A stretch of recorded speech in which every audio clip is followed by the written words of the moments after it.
Alright, what's up everyone? Beastiklees is back with more Dungeons and Dragons. Now, it's been a little bit of time since the last video that I did. Sorry about that. But I'm getting back into it now. And once again, taking from Dungeons 5th edition. And we're going to go ahead and talk about two topics that I think kind of go hand in hand with each other, as opposed to doing videos that are specific to each. I want to cover them in a single video. This will probably be kind of a quick one because I think that they're kind of self-explanatory, and what I'm going to be talking about is actually the alignments and backgrounds that exist in the Dungeons and Dragons universe. So, I think the reason why in my opinion, they kind of go hand in hand is because they kind of more help flesh out what your character's personality is going to be for the most part. So let's go ahead and start talking about alignments, and we'll go from there. So there are 9 alignments, and once again, this is all out of the Player's Handbook, probably your most important and will probably be your most used resource in all of this. If you're learning how to play, or if you are playing, it's very handy to have the Player's Handbook in your possession, because it's just going to come and save you so many times whenever you're trying to look something up. Most of the information is going to be in there. So let's go ahead and start off with alignments. So first, I'm just going to go ahead and read them off, and then we'll get into each individual. So we have lawful good, neutral good, chaotic good, lawful neutral, neutral, chaotic neutral, lawful evil, neutral evil, and chaotic evil. So we have, once again, 9 alignments, combinations of lawful, good, neutral, and evil, as well as chaotic. So let's go ahead and figure out exactly what these mean for us when picking them out for your character. What exactly are alignments? Once again, it kind of has something to do with how your character will be interacting with the world of Dungeons and Dragons, or at least the world that your DM has set up for you. It's basically how your character's personality, for the most part, is going to be when interacting with NPCs or the world, or the other players with it. So let's go ahead and start with the first alignment, lawful good. Creatures can be counted on to do the right thing as expected by society. Usually gold dragons, paladins, and most dwarves are lawful good. So lawful good, exactly as it states.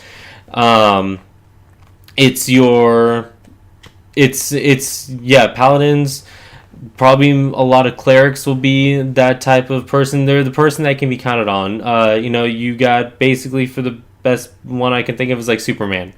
They're always going to do good, and they're always going to be counted on to do good. Let's see, next we have neutral good. Folk do the best they can to help others according to their needs. Many celestials, some cloud giants, and most gnomes are neutral good. So, once again, you got the person who, for the most part, is counted on to do the right thing. However, when it comes to neutral good, you're not constrained by laws or moral code. So basically, you're always, for the most part, counted on to do the right thing, but it's more based off of, what you know to be right in your heart, kind of thing. Let's see, chaotic good. Creatures act as their conscience directs, with little regard for what others expect. And then it says, copper dragons, many elves, and unicorns are chaotic good. This one is a little bit more loose with the as far as the good spectrum goes. With chaotic good, it's exactly that. It's all conscience based, so it's all what you believe is the right thing to do in any given situation. Doesn't matter what laws state, doesn't matter what moral code states. It's what you simply believe is right to do. And with that, maybe it's what one person thinks is the right thing to do is not what a chaotic good person thinks is the right thing to do. So yeah, it's kind of more loosening up the definition of what being good is, starting from lawful good. You've got basically all the building blocks for this is what is always the right thing to do based off of laws and my moral code states. And then from neutral to chaotic, it just kind of gets looser from there as far as doing the right thing is. So let's go on and move on to the neutrals. You have lawful neutral. Individuals act in accordance with law, tradition, or personal codes. Many monks, some wizards, and are lawful neutral. So yeah, it's kind of funny with the way that reading off these definitions. Sometimes you almost kind of look at them like, well, what's the difference? Because for the most part, the definitions almost kind of sound very similar to each other. And I almost kind of agree with you. In a way, it can be a little bit hard to actually define until you actually see it applied to characters. But neutral good, they do follow laws, but it's not exactly in accordance to like a neutral or a lawful good character. They're not constantly following laws. They're not constantly looking at the world in a this is good, this is evil, kind of thing. So neutral good or lawful neutral is they can probably kind of sway things a little bit because they probably go more based off of moral code as opposed to the laws of the land. Let's see. Next, we have true neutral, or what's referred to as just simply neutral, but most refer to it as true neutral. So it is the alignment of those who prefer to steer clear of moral questions and don't take sides, doing what seems best at the time. Lizard folk, most druids, and many humans are neutral. It kind of seems like the easiest alignment most people would think, because it's neutral means I can do whatever I want to. Not exactly. It's actually a little bit more difficult than you would think, because you have to think about a balance between both good and evil, and with neutral people there is no line for that, so you have to really think about it perhaps from like a monk's standpoint. There's no good or evil, there's just balance. So that's probably the best way I can think about defining that. Once again, these will probably become a little bit more clear when I get into the actual character creations and we start playing around with these combinations of working in the actual alignments with character creation, and then how it kind of works into what you would expect their personality to be. Alright, moving on to chaotic neutral. Creatures follow their whims, holding their personal freedom above all else. Many barbarians and rogues and some bards are chaotic neutral. Now, chaotic neutral, that's actually excuse me, that one is actually a little bit closer to I can do what I want to, because chaotic neutral characters definitely do go based off of, well, what do I want to do? This is what I want to do, so therefore I'm going to do it. There's little regard for laws, there's little regard for moral code or anything. It's more, hey, what do I fancy at this point in time? Let's go ahead and do that. And they can actually add a lot of fun to a campaign, because a chaotic neutral is almost kind of like a loose cannon in some way. You have absolutely no idea what they're going to do at any given point in time. Alright, lawful evil. Lawful evil creatures methodically take what they want within the limits of a code of tradition, loyalty, or order. Devils, blue dragons, and hobgoblins are lawful evil. So it's kind of funny the way to think about something that's lawful, yet at the same time it's evil, but at the same time it's not going off of,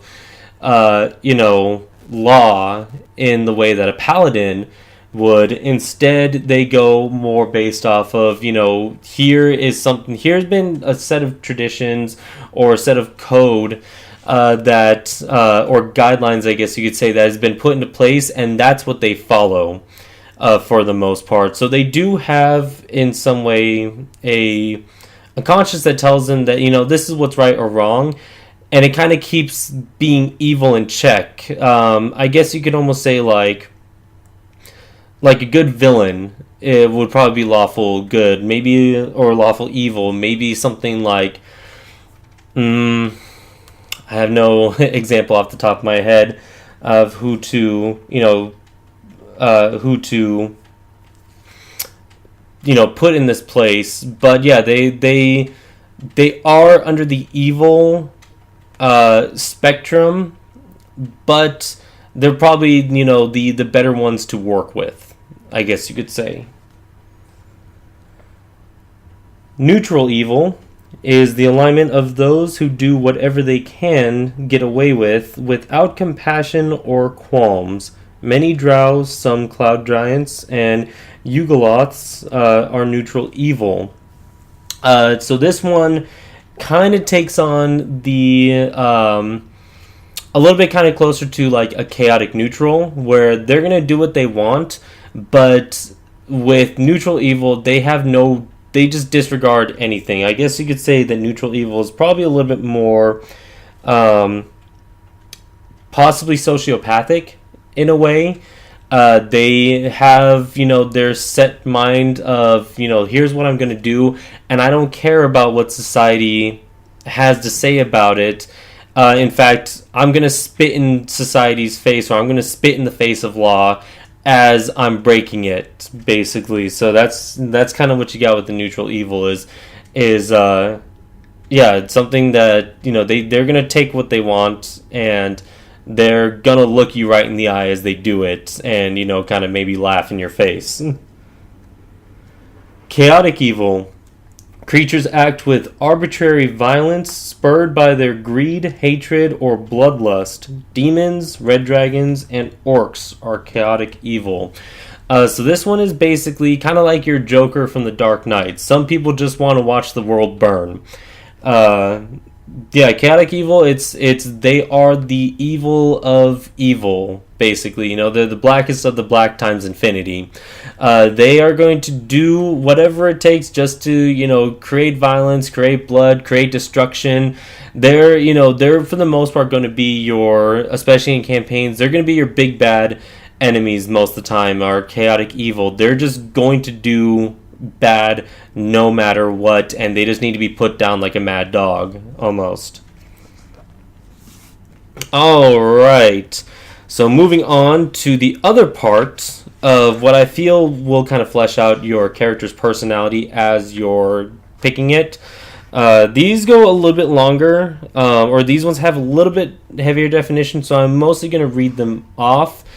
And then I think it will just make a little bit more sense when it comes to actual character creation, which, once again, I will be getting into more in-depth character creation in actually showing how to fill out a character sheet, as well as I will actually be going more in-depth and actually creating characters for each individual class on this. So, hopefully we can actually, at some point, I will get to maybe touching all of the backgrounds and alignments at some point in time. If not, then leave a comment, and I'll try and make a video specific to a certain alignment and background combination that you want to see that they haven't seen yet, and I'll try and see what I can do for you. So let's go ahead and get into backgrounds. There are 13 backgrounds, and let's go ahead and read them off. Acolyte. Once again, I think that these seem to be a little bit self-explanatory as far as, especially more the backgrounds. The definition of what the background name is in the name. So acolyte, someone who's been in priesthood, or someone who's been in a monastery, for the most part. You have a charlatan. You've got your kind of your fast talker, your kind of almost street magician type person. They're the smoke and mirrors. They're gonna perform for you and probably pick your pocket while they're doing it, kind of thing. Criminal. I mean, what more definition do you need from that? You got your robber, contract killer, just some back alley thug, burglar, whatever, criminal. Pretty self-explanatory. Let's see. You have the entertainer. This is probably something that will more than likely be placed with bard. Based off of that alone, you got the bard who uses song or poetry or some type of performing art as part of their magic, and perfect that they have an entertainer background. They were in the theater, or they were a famous writer, or they aspired to be some type of playwright or something like that. So there you go. You have the folk hero. Someone who was in the wrong place at the wrong time but rose to the occasion and came out on top. Perhaps it was, a background of, you're just some humble farmhand and you happen to protect it from a dragon that attacked or something like that. You just kind of rose to greatness. As, they say some people are born with greatness. In this case, people have greatness thrust upon them. Let's see, you have the guild artisan. Now this one I haven't actually read too far into, but more than likely you are, you're probably some type of merchant or craftsman in some way. Like perhaps I'd probably say merchant is one of the best ways to, look at it, especially since that is actually in the player's handbook as a, kind of a sub background is being a guild merchant. Perhaps you're a member of some type of, merchant's guild, or perhaps you were in some type of craftsman's guild of some way, like a blacksmith, or, painting, or ceramic, or whatever, guild artisan. You have your hermit. The hermit, of course, someone who has kind of, put themselves either into exile or some type of pilgrimage, basically kind of keeping to themselves and possibly putting themselves outside of society in some way. You have the noble. Once again, it kind of says it all right there. Noble, you're of some type of regal or royal birth. So you have some type of, highborn bloodline, more than likely. You have the Outlander. So the Outlander is a little bit...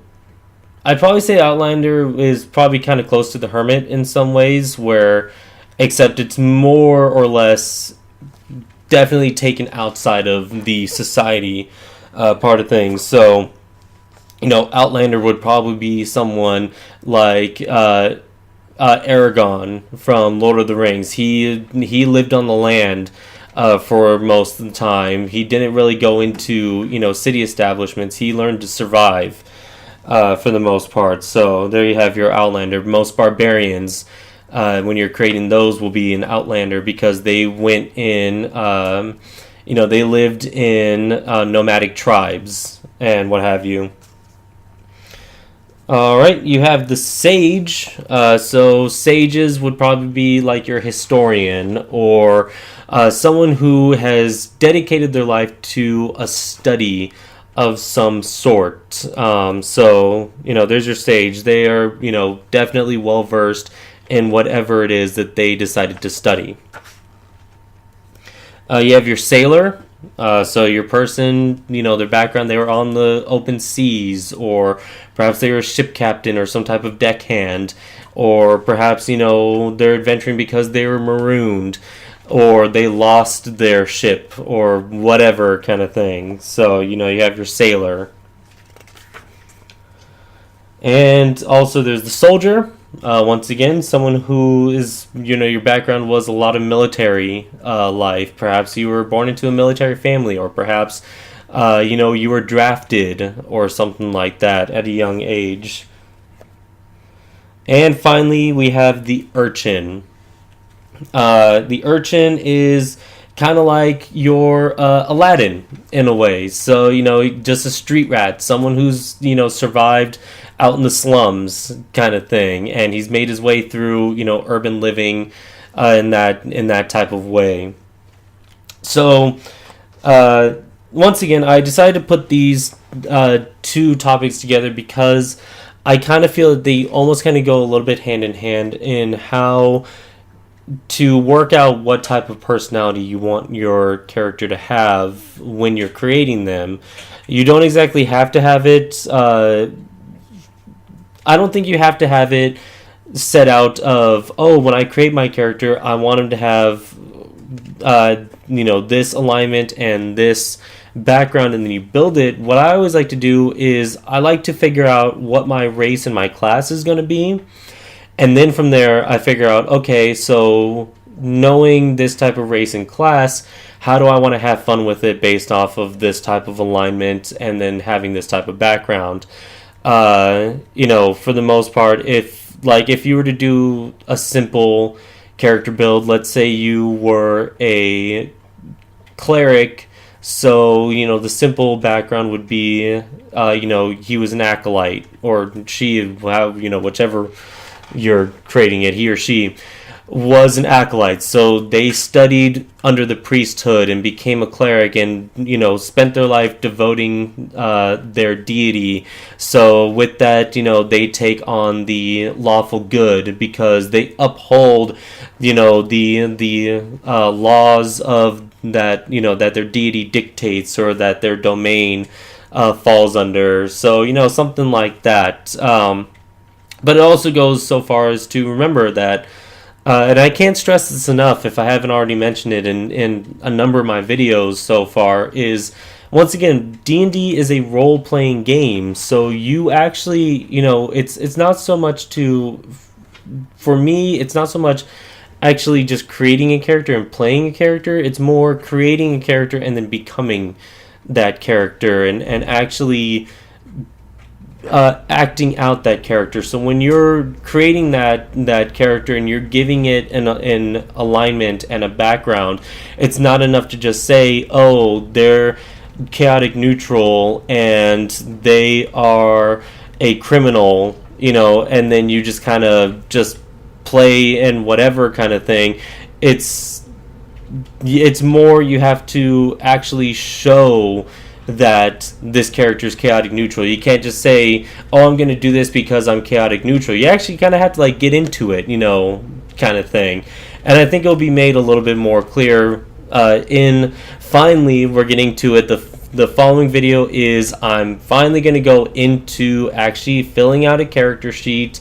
It's not going to be anything specific at this point. I'm just going to simply show you, here's step-by-step how you want to fill out a character sheet, and here's how it goes. And then in the following videos from there, I will actually do a video actually for each individual class and creating each individual class. And once again, go ahead and leave a comment below if you want to see any specific class, race, background, combination, or if you want to see any, specific type of combination, go ahead and drop a suggestion in there, and I will definitely do my best to try and get it out there. And until then, everyone, I'll see you next time.